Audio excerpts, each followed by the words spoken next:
मस्जिद को target KIA गया। सियालकोट में मतलब मस्जिदों का जिक्र जानबूझ के किया जाता है।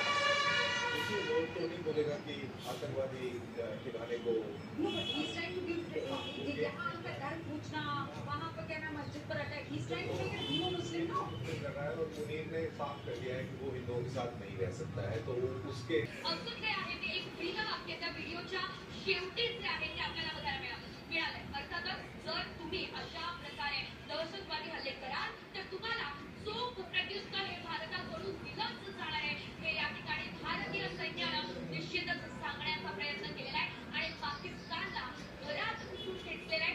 काल रात्री साधारणतः 1:30 वाजेदरम्यान 9 दहशतवादी तळांवरती हल्ला जो आहे तो आता भारतीय सैन्याकडून करण्यात आला। महत्त्वाचं म्हणजे अझरचा मदतीचा दिवस झालाय।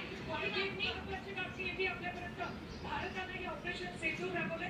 100 दहशतवादी सुरक्षा वाढवली कुठे त्यांची त्या आहे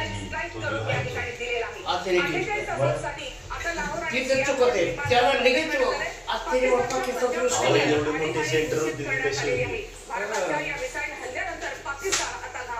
पाकिस्तानला लाहोर सियालकोट विमानतळ सुरक्षेच्या कारणासाठी बंद ठेवण्याचा निर्णय पाकिस्तान सरकारने घेतलाय। 48 तासांसाठी हे विमानतळ बंद असेल तर पंजाब प्रांतात आणीबाणी घोषित करण्यात आलेली आहे।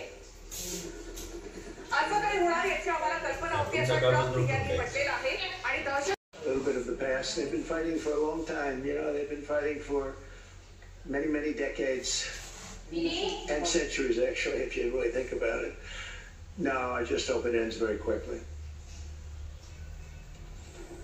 डोनाल्ड ट्रम्प यांची ही प्रतिक्रिया। एअर इंडियाकडून काही विमानतळावरून आता उड्डाणं रद्द करण्यात आली आहेत। जम्मू, श्रीनगर, लेह, जोधपूर, अमृतसर या ठिकाणाहून विमान उड्डाणं आता रद्द करण्यात आलेली आहेत। भुज, जामनगर, चंदीगड आणि राजकोट मधून सुद्धा विमान उड्डाणं रद्द झालेली आहेत।